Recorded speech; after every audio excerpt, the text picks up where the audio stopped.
that you guys had? Well, we've had a great week. It's been a lot of fun. They keep you busy, but that's what you look forward to, learning about a city, learning about a bowl. They've been great to us. The hospitality's been great. The practice setup has been great. That's always, for a coach, that's always a big concern, how that's going to work. And the people at the Georgia Dome have been great to us all week. So it's been an outstanding week. I've been on, I think this is my 11th bowl in about 18 years, so I've been on quite a few of them, and this is obviously an outstanding place. All right. Coach Knowles, how's the experience been for you so far? Well, for me, it's just given me longer time to look at Texas A&M and really be amazed at what they do offensively. It's that extra week sometimes for defensive coordinators can be not a good thing, because you keep trying to look at different ways to come up and stop their potent offense, and a lot of times that's not a good thing. But I know for the families and for our players, which I consider the bowl to really, for guys like Kurt and I mean, we just work harder and work harder and work harder. But I think what Chick-fil-A people have done, and everybody on the bowl, is really taking care of our players and our families. And they're having a wonderful experience. And every now and then they let Kurt and I out to be a part of it too. So we get to have fun also every now and then. Practice setup, like Kurt said, has been really exceptional, really exceptional. Hasn't affected our routine at all, and that is something you concern yourself with when you're trying to get a team ready. Yep. Dave, talk about the experience from a player's perspective. Maybe what's been your favorite event of the week so far? It's been a great experience, starting from the night we got here. Everything's been set up really nicely for us, and they've made the transition into really becoming an Atlanta resident pretty easy. I'd like to reiterate what both coaches said. The practice, from a player standpoint, has been kind of a seamless transition, and been able to get better this week. And the bowl events and all the fun things have been great, and they've also allowed us to have the meeting time and the practice time necessary to focus on our top priority and our number one objective.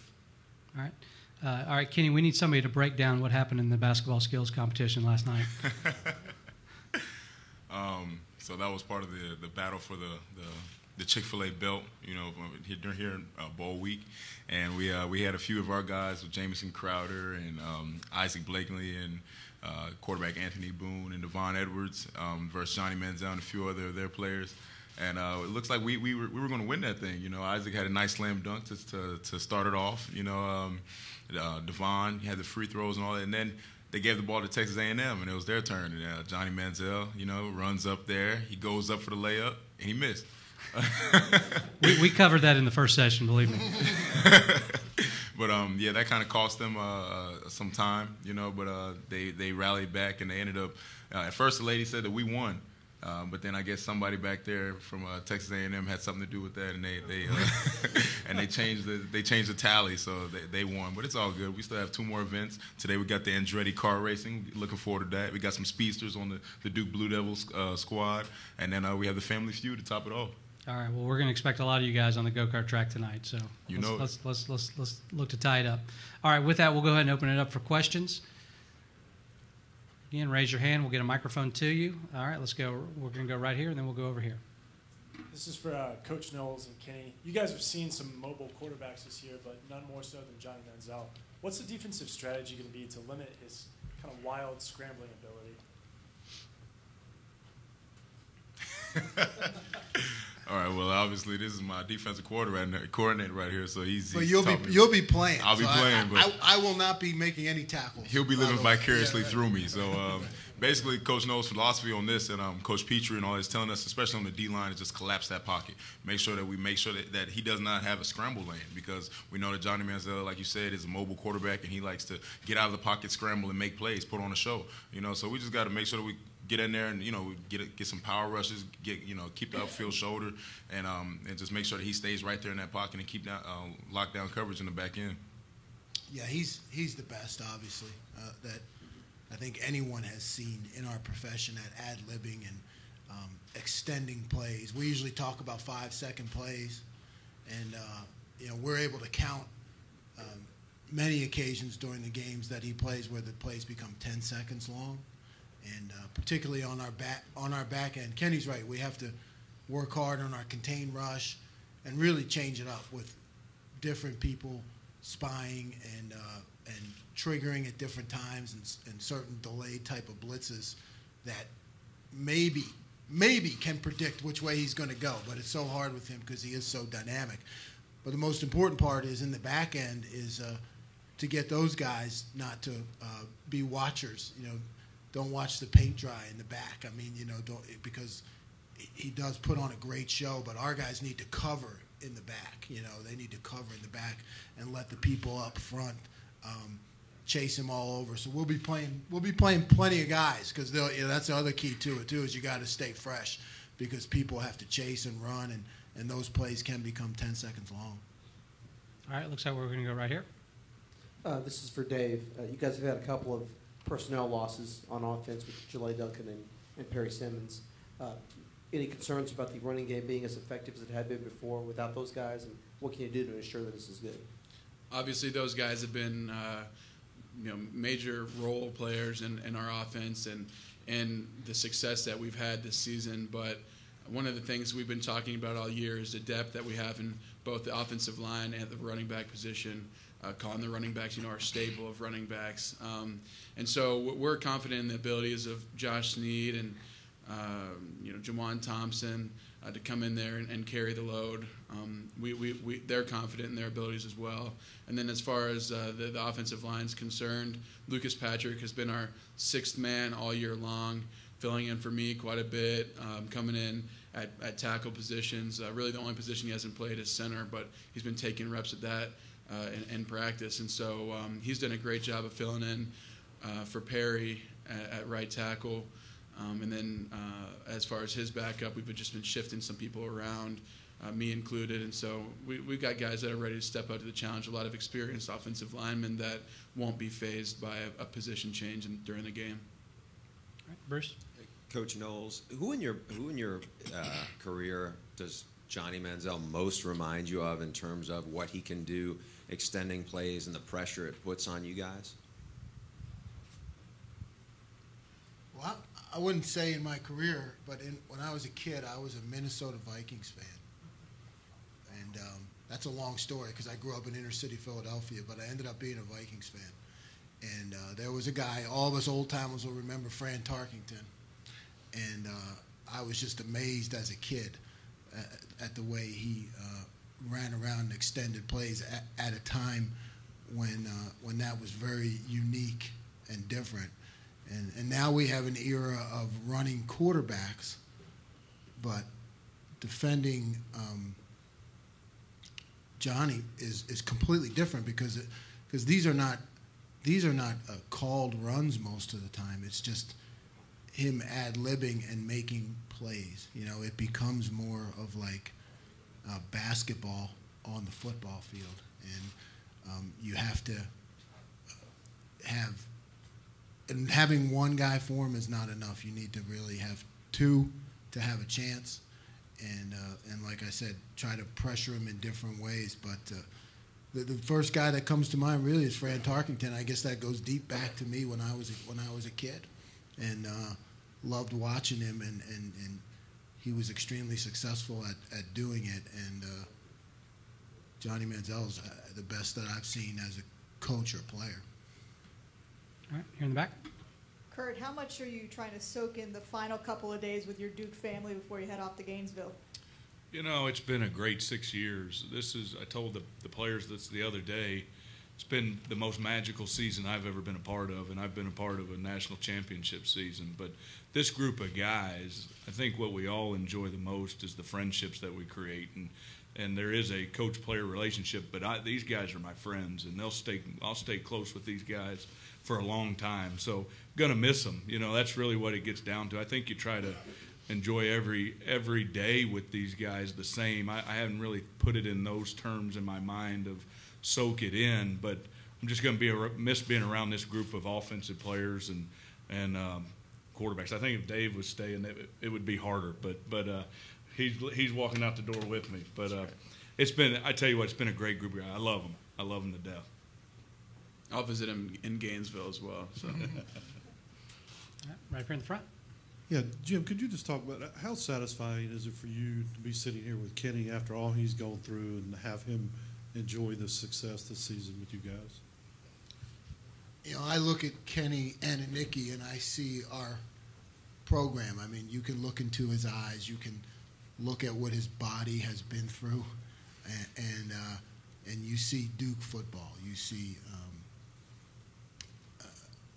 a program and a man where it's taking a lot of hard work, a lot of perseverance, an attitude to never quit, a positive attitude. You know, Kenny and I have been through some tough times together, where you know, we've taken the field and really been outmatched, and we've lived through those, and it's great for me to see him be recognized and to see his team and his defense be able to step up and say that we can play with anybody in the country. And Kenny has put a lot of time into this program, and he kept coming back when other guys would have walked away. So now here he and I are at a press conference at one of the premier bowls in the country, and for Duke, and it's an incredible success story, and he embodies the whole of it. Appreciate that, Coach. Night train too. He goes by the night train. All right, questions for the night train. Anybody at all? Where are we going, guys? All right, right here in the middle. This one's actually for Dave. You talked a little bit about losing Perry, but what kind of role has he played since the injury in working with the rest of the offensive line, and particularly Lucas, and making sure you guys are all prepared for this week? Perry's been at every practice, every meeting and lift. He's been, very visible and vocal throughout the whole bowl preparation, and he's a leader of this offensive line and of this team. He's a little quieter than some. He's not a vocal leader, but he's somebody that you can count on to be there early and to give it his all, and to just be committed to the process. And so he's been a huge help to Lucas and to all the young tackles that we have. We have a lot of young guys coming up, through the system, and they have bright futures ahead of them. And Perry realizes that, and he wants to, he has a chance to leave his legacy in a different way. And he's been a huge help to me as well. Watching film, he'll come over and say, "Hey, why don't you try doing this or that?" He's a really smart guy, and has been able to contribute even in his absence from the field. Bruce? Kenny, you faced a lot of good quarterbacks in the ACC. How challenging is it for you as a defensive lineman to play somebody like Manziel, where you want to be aggressive, but at the same point you got to be disciplined and balance it in the heat of the competition? That's exactly right. As Coach Knowles can tell you, I'm a very aggressive guy, coming off the edge. And when you're playing a quarterback like Johnny Manziel, who will take advantage of something like that, an aspect of the game, then you have to limit your rush. Certain things you just can't do. You can't zoom high, and when we say zoom high, it's going, taking off behind the offensive tackle, trying to get the quarterback from behind, because Johnny Manziel steps up into the pocket and his line will continue to block, and he'll just take off right up the middle, and that's how they can gash us, and that will hurt us, and that's how they've hurt teams in the past.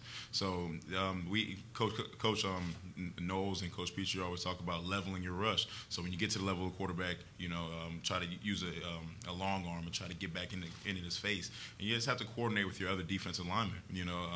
If I'm going high, then I have to make sure my left end, like Justin Fox, is going to come low so that we can contain him. So it's just about collapsing that pocket, and then like Coach Knowles was talking about, making sure that our guys stay locked in coverage, don't watch the show, because then that's how the receivers keep streaking and they keep the play alive, and they can hurt you. All right, let's go right here in the second row. Coach Frobrook, can you talk about the pressure Johnny Manziel puts on your unit, possibly to keep him off the field / score more? Does it change your philosophy, Eddie, at all? Well, I think you always go into the same game with the same thought process: is, hey, let's take care of the football. Let's try to make plays when the opportunity is there to make plays, and get the game into the fourth quarter. But you never know how the flow of a game is going to go. So obviously, if if he's having a lot of success, then you've got to try to match that success. It's not a lot different than when you play an option team like Georgia Tech, who has the ability to minimize your possessions and put points on the football on the scoreboard, obviously. So does it add any pressure? No. I mean, it's the same thought process as a play caller, but I think your thought process has to change based on how the game is flowing. All right, we're going to go back here in the back. Coach Roper, do you take anything from the LSU and Missouri ball game where the A&M offense or the A&M defense struggled sometimes at time, or does the time that they've had to recover just kind of erase all that? Well, obviously you watch a lot of tape and you plan and you try to come up with your best plan. I think the best teams find out what their identity is and they hang their hat on that identity. Our identity is different than an LSU. We're going to be a team that plays with more spread formations, more space, and we're going to try to put guys in that space. But while we're in spread formations, we still like to be a physical football team. And so we're going to be true to our identity. We're going to be ourselves. We're going to run the plays that we've run all year and go try to execute them. Okay. Kenny, I guess you guys see a pretty good running quarterback in practice a lot in Brandon Cannett. How does seeing him in practice help you against a guy like Manziel? And also, who's running scout team quarterback for you guys as Manziel? Okay, so yeah, that's definitely getting a good look from a guy like Brandon Cannett, who's a pretty fast quarterback, and then like the offensive coordinators tell those guys, sometimes hold the ball and not pass it, and then scramble a bit. So we've had a scramble drill with Coach Knowles, and that's helped tremendously, and especially on the scout team. One of our scout team quarterbacks, Quay Chambers. He's a very fast guy, and that scramble drill was extremely tiring, and we ran it over and over again. So now we're used to it, but it's a tremendous help. Those guys on our scout team, they go in there, they go in the film room, and they study guys like Manziel and the backs that they have, and try to emulate exactly what they do, so that we can get the best look possible. So that when it comes to the game time, we're ready. We've already seen it. All right, back here in the back. This is for Coach Roper and Coach Knowles. What has going to back-to-back bowl games meant for the Duke football program, especially at a school that's been more known for basketball in recent years? Well, like I said, I think it's been the most gratifying experience of my career the last 2 years, and Coach Knowles really said it earlier. It kind of embodies Duke football now. This was a challenge, when we got here 6 years ago, and guys like Kenny and Dave had to say, hey, we believe in your vision. And when you're selling a vision as a coach, you don't always 100% know if it's going to come true. You don't know that. You work to try to accomplish those things. And when it does come true, and the guys that believed in you and bought in, there's nothing like it to say, hey, thank you to those guys for believing in us. Like I said, it's been the most gratifying experience of my career. Yeah, I think it's amazing what you can accomplish with a group of guys when no one cares who gets the credit, and that's what we have. I mean, we're losing Kurt, and that's a big deal to me personally and to us, because there are no egos on our staff. I mean, we came into Duke, and we all knew what our goal was, and that was to be sitting here. And we didn't know how long it would take, but we knew we had good people. Kurt and I were together at Ole Miss. We're with Coach Cutt at Ole Miss. So we all know how to win and what it takes, and these guys believed in us. They listened. They're coachable. So it's been a joy. And now we all know in life a lot of times it still doesn't work out, The good guy doesn't always win, but we feel like we've done things the right way with good people, with no egos. Nobody had a separate agenda of where they wanted to be or what they wanted to do. Everybody was really pulling in the same direction. All right, right here. This is for Kenny and Dave. Once again, Duke finds itself, at least on paper, as the underdog for this game. It's a position you guys have kind of been in all season. What does it mean to get another chance to disprove that, except this time on a national scale? I think the implications for this game are huge. Kind of reiterating what both coaches just said, this program has come so far, and since I first got here, we've improved so much, and a lot of that's been changing a culture around, with our fans and those that support us, and then the people in North Carolina and across the country really realizing that we're serious about football at Duke University, and that we're coming into each game expecting to win, and having prepared to win. And so, this year has been huge for that, having a historic win or a historic season and racking up 10 wins has been great. And you can slowly see the perception of our program change, which is a lot of fun. But with that being said, it's nowhere where we want it to be. We have a lot of work to do, and we know that as seniors and as coaches that we need to leave the next year's team in a good position, and the best way to do that is to get that 11th win, something that's unprecedented around Duke University. And we know that this is the biggest stage that we've played on to date, and prime time on New Year's Eve, and we got a lot of recruits watching, a lot of naysayers, and we're ready to prove them wrong, just like we have the rest of this year. I mean, like Dave said, this is a tremendous opportunity on a national scale, to show what the direction that this program is moving in. We've accomplished tremendous milestones, along this journey. It's been a magical journey, and we're looking to cap it off with a win here at Texas A&M. But I can tell you that being an underdog, we've been underdogs since my whole career, since I've been here. So that's nothing new. It hasn't changed. What has changed, though, is the expectations. I mean, this team, this is just something different. Seriously, like going into every game, we expected to win, and the results have been awesome, as you can see. Going up against ranked teams like Virginia Tech and Miami, we went into those games with a different mindset than we have in the past. We went into those games expecting to win, and the outcome has been great. So this game we're not going to treat it any differently. Going in there with an expectation to win, and that's the culture that Coach Cutt has brewed since me and Dave and the whole coaching staff has come to this university to embark on, and that was to change this culture and just really make it a place that's just used to winning, just like our basketball team. Now going around campus, people are talking about, man, we're becoming a football school, and I mean to hear that, it's awesome. It's really just it blows my mind, So I mean, I'm just so proud to be playing my last game as a Blue Devil against the Texas A&M Aggies, here in the Chick-fil-A Bowl. Can't wait. Bruce? This is for Kenny and Coach Knowles. Just to follow up on the Florida State question a little bit. You guys faced Jameis Winston in that offense. They're going to the national title game. What impressed you the most after playing them, maybe that you didn't kind of get a full picture of on film, that when you're actually playing them, you get a better sense of? I'll let you start, Kenny, because you were on the field. Right? I would go say that I say the speed of their offense. Their running backs, their receivers. You can tell a lot by what you see on tape, but when you're actually out there, it's a whole different ball game. Because what a team has done in the previous games, they might switch it up on you. You never know. I mean, but we're defensive players. We react. We react to anything that you throw at us. But I would just say the overall speed, and they were strong. They were strong. But I think we just didn't play our best game. We didn't play to our full potential. I think that if we had done that, the outcome might have been a little different. But I mean, that's in the past. We're not looking at that anymore. We're looking on. They go, Florida State across the board in all their positions. That's what I would say. The depth and their offensive line was extremely impressive, and to me, and we knew their receivers were great, and their quarterback is. I mean, he's a lot bigger and stronger in person, and but they don't have any real weaknesses. They're playing for the national championship, and they deserve it.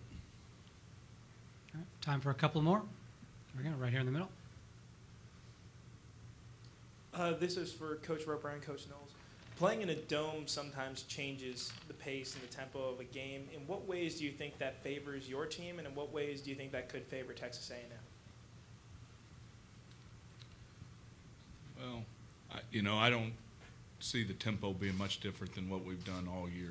We're going to, like I say, we've done this 13 games now, going on our 14th game, so we're going to be us. So the tempo is going to be the same. We're going to be no huddle.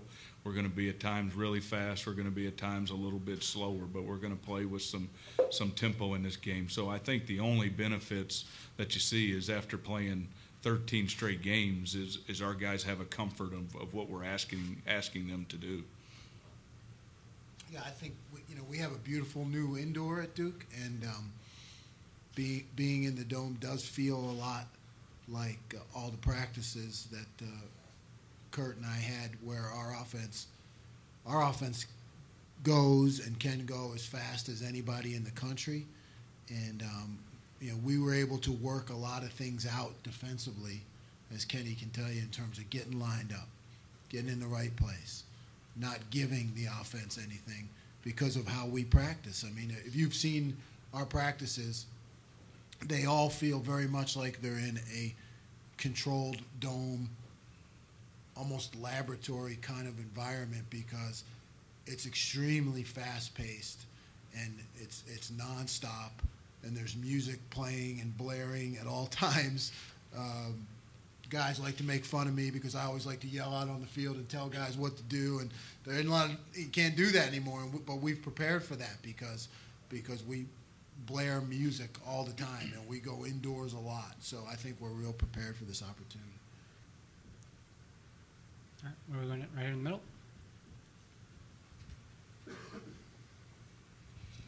This is for Coach Roper. When you look at this A&M defense on film, could you talk about like which players jump out at you as really might make a difference in this game? I think number 72 defensive end has a quick first step and he can really challenge a tackle. I think he's a guy that can get after your quarterback and make plays. I think number 8's a physical linebacker. I think they'll miss 48, obviously, but I think 8's a physical linebacker and likes to play the game in a box and really try to get after you. I think number 1, their corner, is aggressive, has some obviously really good speed, but I think he likes to challenge some receivers. So that'll be something that is tough duty for our wide receivers to win some one-on-one battles against him. So I think they've got talented players at each level of the defense.